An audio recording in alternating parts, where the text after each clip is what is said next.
ఏం చేయాలంట? యవ్వనమును బట్టి ఎవడు తృణీకరించకూడదంట, మాటలను బట్టి తృణీకరించకూడదంట, ఆ ప్రవర్తనను బట్టి తృణీకరించకూడదంట.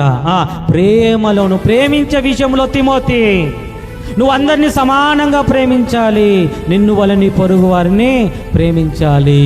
నువ్వు ఏ విధంగా అయితే ఉండాలనుకున్నావో నీ ఎదుటి వ్యక్తులు కూడా ఆ విధంగా ఉండాలి అని నువ్వు ఏం చేయాలి? కోరుకోవాలి.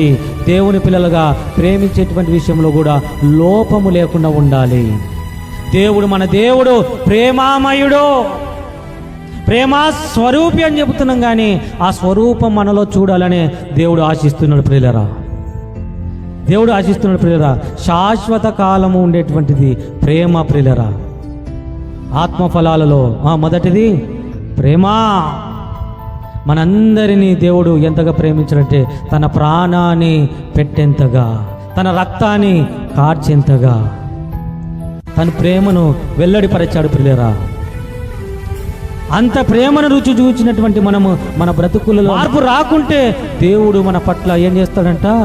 బాధపడేటువంటి పరిస్థితులు, హృదయం నొచ్చుకునేటువంటి పరిస్థితులు ఉంటాయి ప్రియులరా.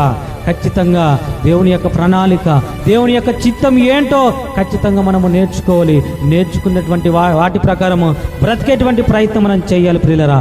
ప్రేమ విషయంలో కూడా ఎవడు తృణీకరించకూడదు. ఖచ్చితంగా మీరు అందరినీ సమానంగా ప్రేమించేటువంటి విధంగా మీరు ఉండాలి అని చెప్పాడు. తర్వాత